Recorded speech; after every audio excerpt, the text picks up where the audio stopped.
Windsor ഇപ്പോൾ വലിയ ചർച്ചയായിരിക്കുന്ന ഒരു വിഷയം അറിയാമല്ലോ. വൈറ്റ് ഹൗസിൽ വെച്ച് ഡൊണാൾഡ് ട്രംപും ഒപ്പം തന്നെ വ്ളാദിമിർ സെലൻസ്കിയും തമ്മിലുണ്ടായ രൂക്ഷമായ വാക്കുതർക്കം.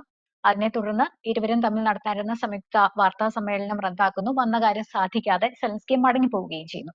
ഇതിൽ ഈ ട്രംപിനെ വിമർശിക്കുന്നവരുമുണ്ട്. എന്ന് വെച്ചാൽ എന്ത് ചെയ്താലും പാട്രിയോട്ടിക് എക്സ്ട്രീമിസ്റ്റുകളുടെ ഒരു പിന്തുണ ഉണ്ടാകും എന്നറിയാവുന്നതുകൊണ്ടാണ് ട്രംപ് ഇങ്ങനെയൊക്കെ ചെയ്യുന്നതെന്ന് പറയുന്നവരുമുണ്ട്. സെലൻസ്കിയെ കുറ്റം പറയുന്നവരുമുണ്ട്. പക്ഷെ ഇതിന്റെയൊക്കെ ഒരു ഇനി അങ്ങോട്ട് സംഭവിക്കാനിരിക്കുന്ന കാര്യങ്ങൾ എന്താണെന്ന് വെച്ചാൽ US-യുക്രൈൻ ബന്ധങ്ങളിൽ പുതിയ പ്രശ്നങ്ങൾ ഉടലെടുക്കും എന്നും കരുതപ്പെടുന്നു. മാത്രമല്ല റഷ്യ-യുക്രൈൻ സമാധാന ശ്രമങ്ങളുടെ ഭാവിയെ ഇത് ബാധിക്കുമെന്നും പറയപ്പെടുന്നു.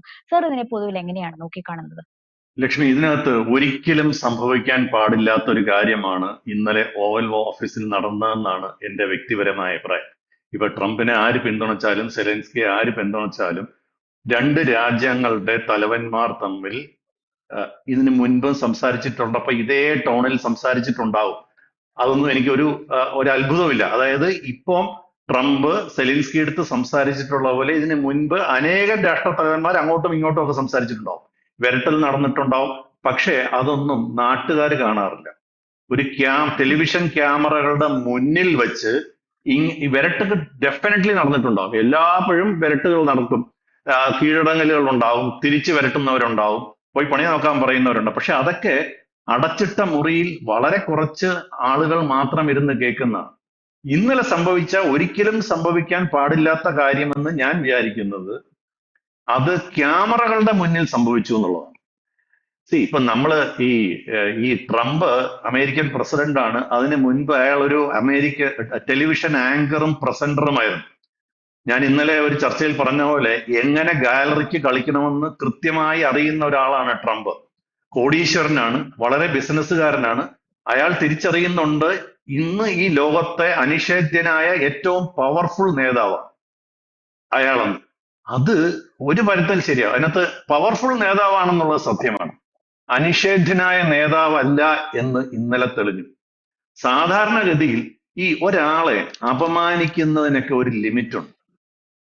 അപമാനം ഒരാളും സഹിക്കൂല. പ്രത്യേകിച്ച് ഇനി ജീവൻ പോയാലും പബ്ലിക് ആയിട്ടുള്ള പൊതുജനങ്ങളുടെ മുന്നിൽ, എല്ലാവരുടെയും മുന്നിൽ വെച്ച് നടക്കുന്ന അപമാനം ആരും സഹിക്കില്ല. അത് ഒരാളും സഹിക്കാൻ കഴിയില്ല. രാഷ്ട്രത്തലവനെന്നല്ല, ഒരാളും സഹിക്കാൻ കഴിയില്ല. അപ്പൊ അവന് ഒരു നിവൃത്തി ഉണ്ടെങ്കിൽ അവൻ എണീച്ചു നിന്നിട്ട് പ്രശ്നം ഉണ്ടാക്കും.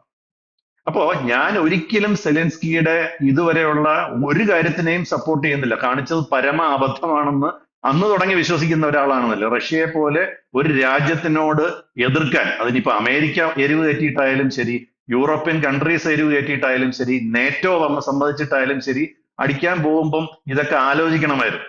അതെല്ലാം പോട്ടെ.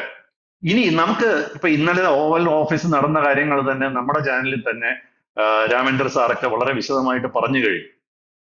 ഒരിക്കലും സംഭവിക്കാൻ പാടില്ലാത്തത് സംഭവിച്ചു. ഇനി അത് ചെയ്യാൻ പാടില്ല.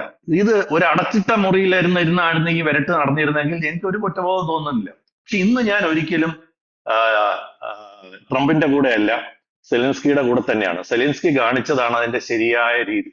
സെലൻസ്കി ഇവര് രണ്ടുപേരും, പ്രസിഡന്റും വൈസ് പ്രസിഡന്റും ഇരുന്ന് വിരട്ടിയിട്ടും, ആളുകളുടെ മുന്നിൽ വെച്ച് വിരട്ടിയിട്ടും അയാൾ പറയാനുള്ളതൊക്കെ കൃത്യമായി പറഞ്ഞിട്ടാണ് ഇറങ്ങിപ്പോയത്.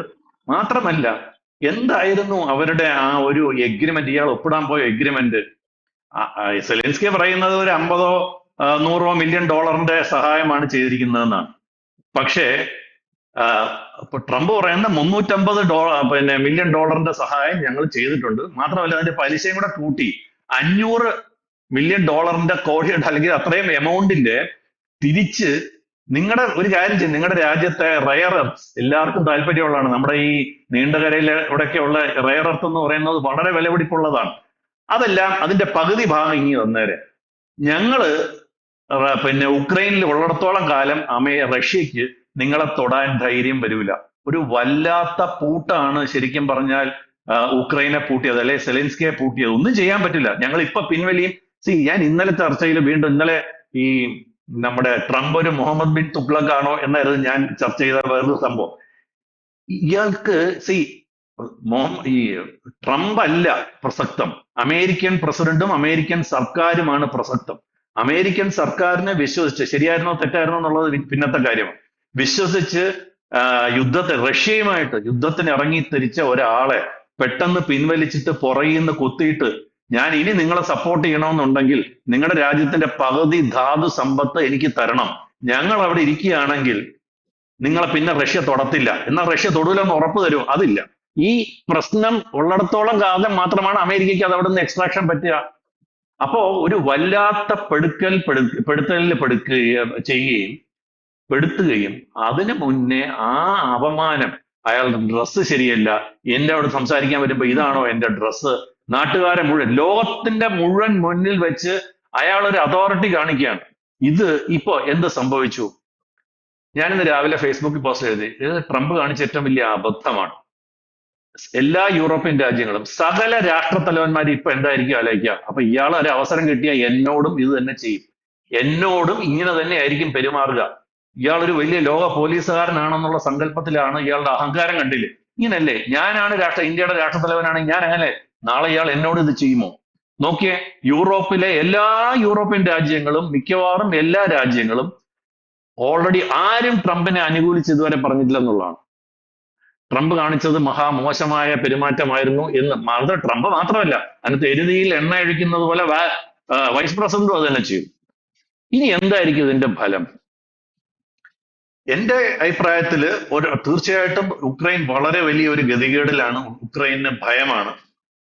റഷ്യ ഓൾറെഡി ഒരു ഹോസ്പിറ്റലിൽ ബോംബ് ചെയ്ത് കഴിഞ്ഞു. ഇത് കഴിഞ്ഞ ഉടൻ തന്നെ സെലൻസ്കി ഇന്നലെ ചെയ്ത് കറക്റ്റ് ആണെന്നാണ് എന്റെ വിശ്വാസം. ഇനി എത്രയും പെട്ടെന്ന് സെലൻസ്കി വേറൊരു രാജ്യത്തിനെ വിശ്വാസത്തിലെടുത്ത് റഷ്യയുമായിട്ട് ചർച്ചകളിൽ ഏർപ്പെടണം. ഒരുപക്ഷെ അതിന് ഏറ്റവും പറ്റിയ രാജ്യമെന്ന് വിചാരിക്കുന്നത് ഇന്ത്യയും ഇന്ത്യയുടെ പ്രധാനമന്ത്രിയായ മോദിയുമാണ്. മോദിക്കും വലിയൊരു അവസരമാണ്. ഓൾറെഡി ഈ ഉക്രൈനുമായിട്ടും നമുക്ക് റഷ്യയുമായിട്ടും വളരെ നല്ല ബന്ധമാണ്. ഇനിയിപ്പോ തൽക്കാലം അമേരിക്കയ്ക്ക് ഇടപെടാനുള്ള സ്കോപ്പ് ഇല്ല. മാത്രമല്ല, അമേരിക്ക ഇടപെട്ട് ഒരു ഒത്തുതീർപ്പ് എത്തിയാൽ അത് അമേരിക്കയ്ക്കായിരിക്കും ഗുണം ചെയ്യുക. അപ്പൊ അതുകൊണ്ട് നേരെ മറിച്ച് ഇന്ത്യക്കാണെങ്കിൽ അങ്ങനെ ഒരു താല്പര്യം ഉണ്ടാവില്ല. അപ്പൊ നേരെ മറിച്ച് ഇതിൽ കൊടുക്കുന്നതിന്റെ 4/1 റഷ്യക്ക് കൊടുക്കാമെന്ന് പറഞ്ഞാലോ, ഇപ്പൊ റഷ്യയും ഇപ്പോഴത്തെ അവസ്ഥയിൽ ചുമ്മാതെ സമ്മതിക്കൂല. റഷ്യയും നഷ്ടപരിഹാരം ചോദിക്കാനുള്ള, അതായത് ഇത്രയും ഞങ്ങളെ യുദ്ധത്തിലേക്ക് വലിച്ചഴച്ചതിന് നഷ്ടപരിഹാരം ജയിക്കുന്ന രാജ്യത്തിന് ഒരുപാട് ഗുണങ്ങൾ ഉണ്ടാവും. നഷ്ടപരിഹാരം ചോദിക്കും. ആ നഷ്ടപരിഹാരം, ഒരു ചെറിയ നഷ്ടപരിഹാരം കൊടുത്ത് അവരുമായിട്ട് പീസിലെത്തുകയാണ് ബുദ്ധിയുള്ളവനാണെങ്കിൽ. അത് സെലൻസ്കിക്ക് അതുണ്ടോ എന്ന് എനിക്ക് വലിയ സംശയമാണ്. ബുദ്ധി ഉണ്ടായിരുന്ന ആദ്യമേ ഇറങ്ങി പുറപ്പെടത്തില്ല. പക്ഷെ ഇനിയിപ്പം അറ്റ്ലീസ്റ്റ് ഇന്ത്യയെങ്കിലും കൂട്ടുപിടിച്ച് ചർച്ചകൾ തുടർന്നിട്ട് ഒരു ഒത്തുതീർപ്പിലെത്തുകയും പീസ് എസ്റ്റാബ്ലിഷ് ചെയ്യുകയാണ് വേണ്ടത്. റഷ്യക്കും അത് തന്നെയായിരിക്കും താല്പര്യം. ഞാൻ വേറൊരു കാര്യം ചോദിക്കട്ടെ, റഷ്യക്ക് അമേരിക്ക അവിടെ വരുന്നതിനോട് താല്പര്യം ഉണ്ടാവും? ഒരിക്കലും ഉണ്ടാവില്ല. അതായത് റഷ്യക്ക് ഈ അമേരിക്ക അവിടെ വന്ന് ധാതു ഖനനം നടത്തുന്നതിനോട് എന്തെങ്കിലും ഒരു ചെറിയ 1% താല്പര്യം ഉണ്ടാവുമോ? ഒരിക്കലും ഉണ്ടാകാൻ വഴിയില്ല. അപ്പൊ റഷ്യക്കും അമേരിക്ക ഇതിനകത്ത് ബിക്കോസ് ആരും പ്രതീക്ഷിച്ചല്ല അമേരിക്കയുടെ ഈ ഒരു മൂവ്. അമേരിക്ക ഒത്തുതീർപ്പിന് വരുമെന്നൊക്കെ പലരും പ്രതീക്ഷിച്ചു. പക്ഷെ ഇങ്ങനെ ഒരു പാര, അതായത് നിങ്ങളുടെ ധാതു സമ്പത്തിന്റെ നേർപകുതി ഞങ്ങൾക്ക് തരണം, അത് എന്നേക്കുമായിട്ട് അത് അവരുടെ ഒരിക്കൽ ഒട്ടകത്തിന് സ്ഥലം കൊടുത്തതുപോലെ ആയിപ്പോവും. ഈ അമേരിക്കയെ ഒരിക്കൽ അതിനകത്ത് കൊണ്ട് കയറ്റിയാൽ അമേരിക്ക അവിടെ നിന്ന് ഇറങ്ങി പോകാൻ പോണില്ല. അത് റഷ്യക്കും വലിയൊരു ത്രെട്ടാണ്. അപ്പൊ അതുകൊണ്ട് റഷ്യക്കും താല്പര്യം അമേരിക്ക ഇല്ലാതെ ഉള്ള ഒരു ഒത്തുതീർപ്പായിരിക്കും. അതിന് എനിക്ക് ഏറ്റവും പരമയോഗ്യൻ അല്ലെങ്കിൽ കേപ്പബിൾ ആണെന്ന് തോന്നുന്നത് നമ്മുടെ പ്രധാനമന്ത്രിയായ നരേന്ദ്രമോദിയാണ്. ന്യായമായി എനിക്ക് തോന്നുമെങ്കിൽ നമ്മുടെ മോദിക്കും തോന്നാതിരിക്കാൻ വഴിയില്ല.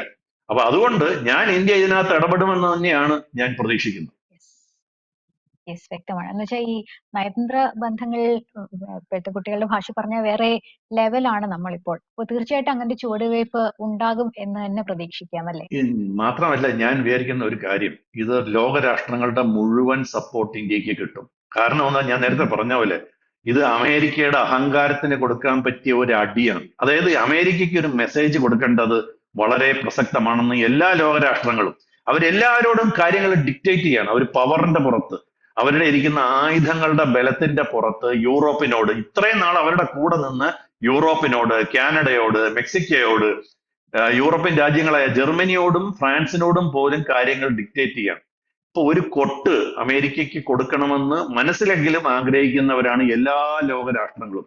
കാര്യം നാളെ ഇതിങ്ങേര് ആർക്കുനെതിരെ ഒരു ഭൂതത്തിനെ അല്ലെങ്കിൽ ഒരു ഭീകരനെ വളരാൻ അനുവദിക്കാൻ പാടില്ല. അതിനെ മുളയിലെ നുള്ളണം. ആൽമരം സർ പടർന്ന് അങ്ങനെ പന്തലിച്ചു പറഞ്ഞപ്പോഴാണ്, കഴിഞ്ഞാൽ കാരണം ഈ ആദ്യത്തെ ഇതിന് മുൻപുണ്ടായിരുന്ന ടീമിലെ ഒരു ശരീരഭാഷയല്ല ട്രംപ്, നമുക്കറിയാം പൊതുവെ അദ്ദേഹം കുറച്ച് ഹൈപ്പറാണ്. അങ്ങനെയാണെങ്കിൽ പോലും ആ ഒരു ശരീരഭാഷയല്ല എന്നുകൂടി ഒരു നോക്കിക്കാണലുണ്ടല്ലോ.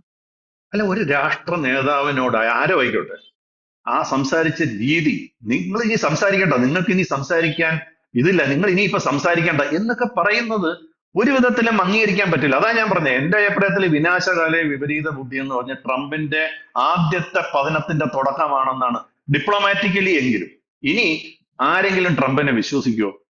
കാരണം എപ്പോ വേണമെങ്കിലും ഒരു രാജ്യത്തിന്റെ ഏറ്റവും വലിയ കോൺസെപ്റ്റ് എന്ന് പറയുന്നത് വിശ്വാസ്യതയാണ്.